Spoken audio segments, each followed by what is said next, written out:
नमस्कार दोस्तों, आपका स्वागत है अपनी YouTube चैनल PFP में। एक और ट्रेडिंग वीक कंप्लीट हो चुका है और मार्केट में वॉलेटिलिटी कंटिन्यू रहती हुई नजर आती है। निफ्टी 50 15,750 पे क्लोज हुआ है। वीकली हाई और वीकली लो के बीच में 400 पॉइंट का डिफरेंस है। ये रेंज बहुत छोटी तो नहीं है, लेकिन पिछले कुछ समय से जिस हिसाब से मार्केट मूव कर रहा है उस हिसाब से ये रेंज छोटी नजर आती है। लास्ट वीक हमें 1% के नेगेटिव रिटर्न्स निफ्टी ने बना कर दिए हैं, तो नेक्स्ट वीक हम मार्केट से क्या एक्सपेक्ट कर सकते हैं, कौन से स्टॉक्स पे फोकस कर सकते हैं, इसके बारे में आज हम चर्चा करने वाले हैं।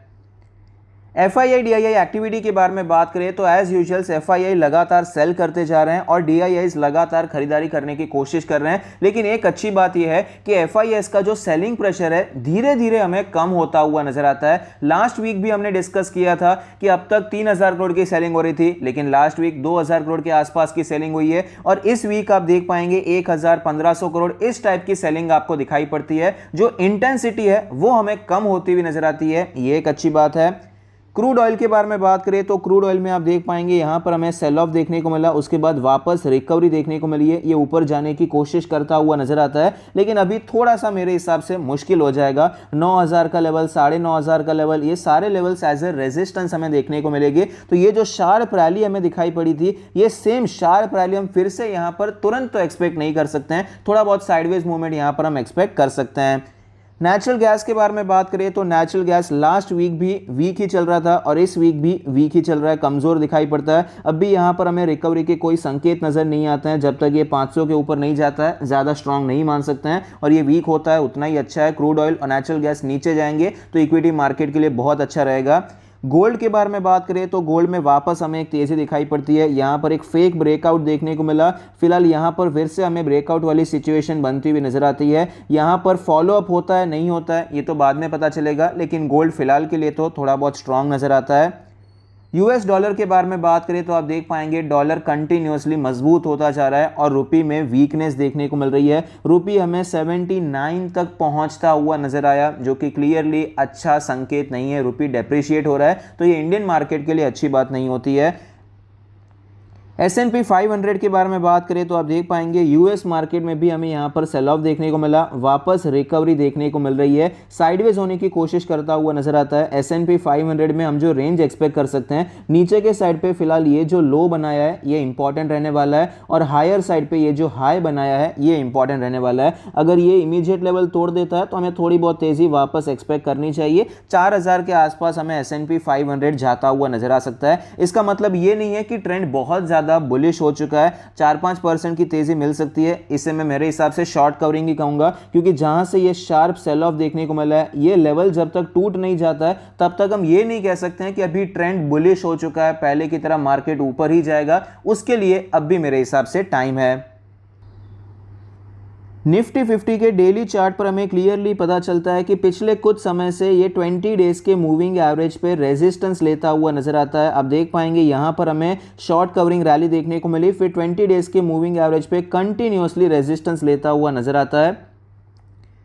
लास्ट ट्रेडिंग सेशन में भी हमें अच्छी खासी गिरावट देखने को मिली। 15,700 के लेवल से 15,500 का लेवल हमें देखने को मिला, भारी गिरावट हुई, लेकिन रिकवरी भी एट द एंड हमें अच्छी देखने को मिली है। डेली RSI 44 का लेवल है, बिल्कुल भी मोमेंटम आपको नजर नहीं आता है, ना ही ऊपर के साइड का ना ही नीचे के साइड का। वीकली चार्ट के बारे में बात करें तो ये वीकली कैंडल ऑलरेडी कंप्लीट हो चुकी है और यहां पर आप देख पाएंगे एक गैप हमें पेंडिंग नजर आता है। फिलहाल यहां पर जो गिरावट देखने को मिली, गैप क्रिएट हुआ, यहां से एक शार्प सेल ऑफ देखने को मिला, तो ये लेवल एक रेजिस्टेंस था, लेकिन स्लाइटली ऊपर गया, फिर से वहां से सेल ऑफ देखने को मिला। तो ये लेवल्स अभी हमारे लिए एज ए रेजिस्टेंस दिखाई पड़ेंगे। इसके ऊपर अगर जाता है निफ्टी तो सबसे पहले तो ये गैप फिल कर सकता है और बाद में ये 16,500 का लेवल हमें अचीव होता हुआ नजर आ सकता है। वीकली RSI 41 का लेवल है, यहां पर भी एक्चुअली कोई स्ट्रॉन्ग मोमेंटम नहीं है, लेकिन नीचे के लेवल से थोड़ी बहुत रिकवरी दिखाई पड़ती है। मंथली भी कंप्लीट हो चुका है, एक मंथ कंप्लीट हो चुका है, तो मंथली कैंडल को भी एनालाइज कर लेते हैं। मंथली कैंडल पे हमें दिखाई पड़ता है कि क्लोजिंग जो दिखाई पड़ी है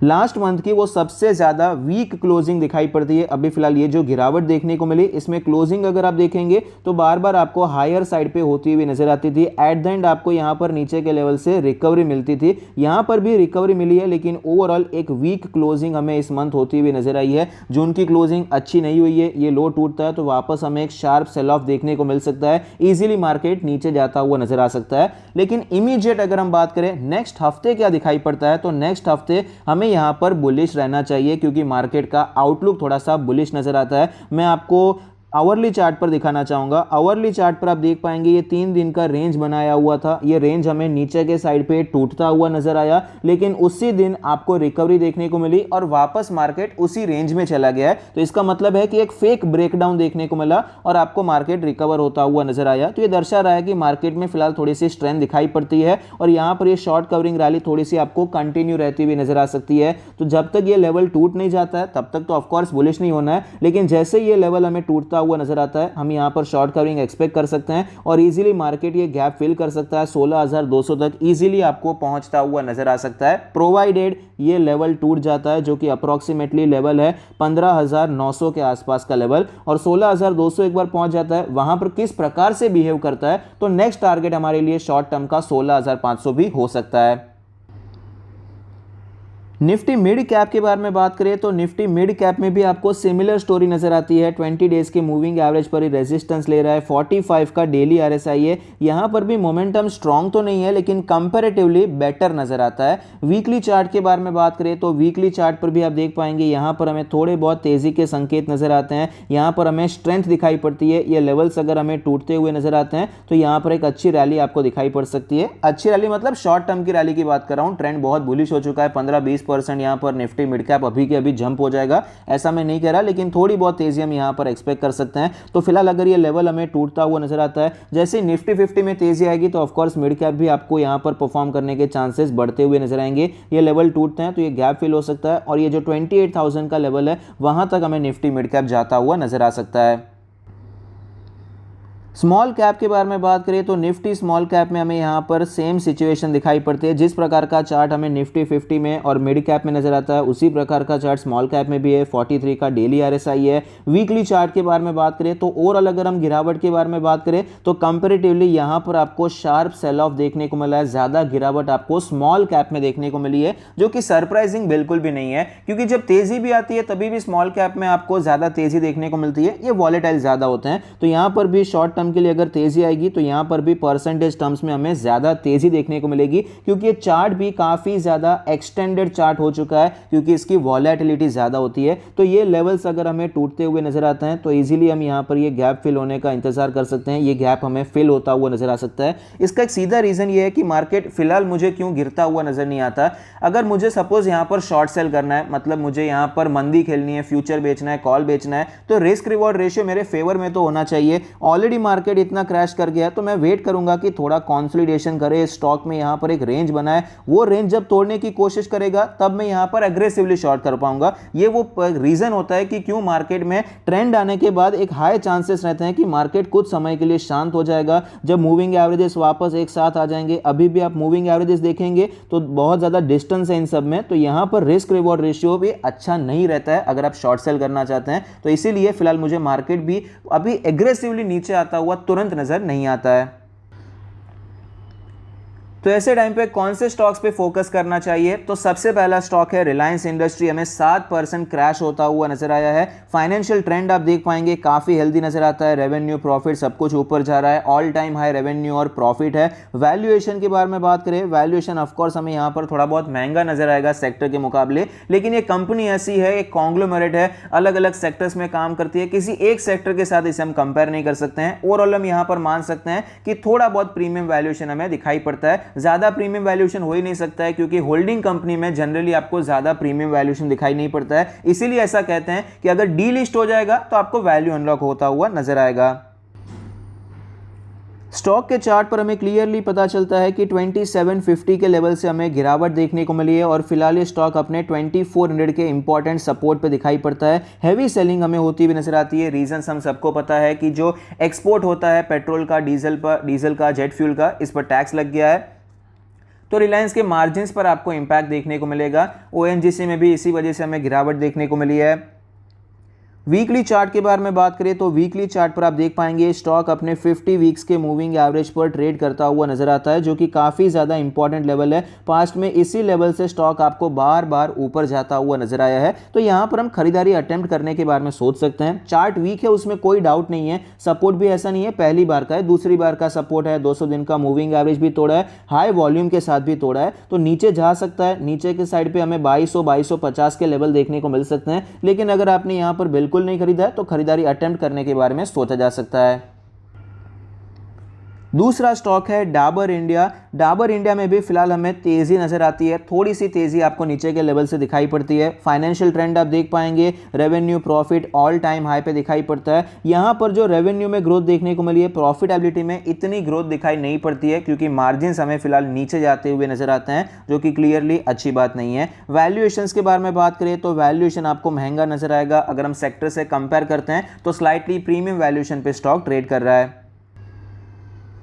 स्टॉक के चार्ट पर हमें क्लियरली पता चलता है कि स्टॉक काफ़ी ज़्यादा वीक है, ट्रेंड भी हमें काफ़ी ज़्यादा वीक नज़र आता है, लेकिन फिलहाल स्टॉक अपने नीचे के लेवल पे एक बेस बनाने की कोशिश कर रहा है। यहाँ पर भी बॉटम बनाने की कोशिश की, लेकिन गिरावट देखने को मिली, एक फेक ब्रेकडाउन देखने को मिला, वापस स्टॉक ऊपर चला गया। तो ये एक संकेत है कि ओवरऑल यहाँ पर स्टॉक एक बॉटम बनाने की कोशिश करता हुआ नजर आता है। मई जून जुलाई यहाँ पर ऑलरेडी 2 महीने हो चुके हैं, तीसरे महीने में एंटर हो चुका है कि बेस की शुरुआत होती हुई नजर आती है। शुरुआत तो नहीं कहूँगा, लेकिन यहाँ पर ब्रेकआउट की शुरुआत होती हुई नजर आती है। वीकली चार्ट के बारे में बात करें तो वीकली चार्ट पर भी अपने इंपॉर्टेंट सपोर्ट पे 200 वीक्स के मूविंग एवरेज पे सपोर्ट लेने की कोशिश कर रहा है, और यहां पर भी लास्ट वीक की कैंडल भी आप देख पाएंगे, नीचे के लेवल से एक अच्छा खासा रिजेक्शन हमें दिखाई पड़ता है। तो ये सारे लेवल्स टूट जाते हैं, तो हम यहां पर मान सकते हैं कि स्टॉक का एक प्रोबेबल बॉटम बन गया है और स्टॉक यहां से तेज होता हुआ नजर आ सकता है। एक और रीजन ये है कि एफएमसीजी सेक्टर भी ओवरऑल स्ट्रांग चल रहा है, तो डाबर में यहां से बहुत गिरावट हो जाएगी उसके चांसेस कम है, क्योंकि पूरा सेक्टर आपको फिलहाल स्ट्रांग नजर आता है।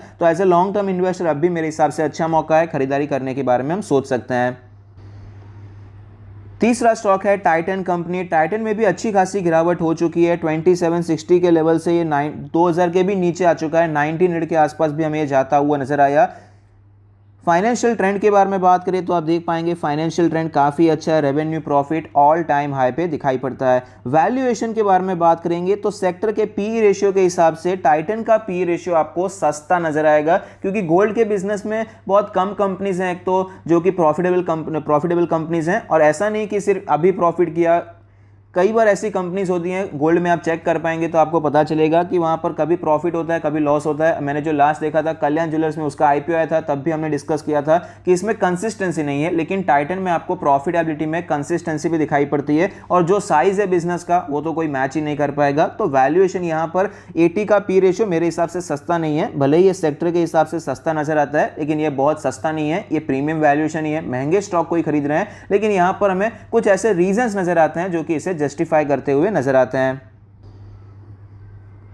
स्टॉक के चार्ट पर हमें नजर आता है कि स्टॉक एक चैनल में ट्रेड कर रहा था, जैसे ये चैनल ब्रेक हुआ स्टॉक में हमें वीकनेस देखने को मिली। फिलहाल भी ये स्टॉक हमें नीचे ही आता हुआ नजर आता है, लेकिन लास्ट ट्रेडिंग सेशन में नीचे के लेवल से एक अच्छी रिकवरी देखने को मिली है। 1820 के लेवल से हमें अच्छी रिकवरी देखने को मिली, और 1940 तक स्टॉक में रिकवरी देखने को मिली, तो नीचे के लेवल से अच्छी रिकवरी हुई है और वॉल्यूम सपोर्टेड रिकवरी देखने को मिली है। इतने दिन से वॉल्यूम्स में ज्यादातर सेलिंग ही हो रही थी, लेकिन पिछले कुछ दिनों से आपको थोड़ी बहुत बाइंग भी बढ़ती हुई नजर आती है। वीकली चार्ट के बारे में बात करें तो वीकली चार्ट पर इसका जो 1800 का लेवल था, एक्चुअली वही लेवल था जहां से हमें एक अच्छी रैली की शुरुआत होती हुई नजर आई थी, उस लेवल पे ऑलरेडी पहुंच चुका है। तो यहां पर खरीदारी करने के बारे में सोचा जा सकता है, एक अच्छी कंपनी है। वैल्यूएशन ज्यादा हो गया था, काफी समय से स्टॉक ऊपर चल रहा था, मार्केट का सेंटीमेंट खराब हो गया था, यही कुछ रीजंस हैं कि स्टॉक में इतनी गिरावट देखने को मिली। बाकी फंडामेंटली कोई खराब कंपनी नहीं है, यहां पर हम लॉन्ग टर्म के लिए निवेश करने के बारे में सोच सकते हैं। आई होप आपको ये वीडियो पसंद आता है। Thank you, stay happy, happy investing.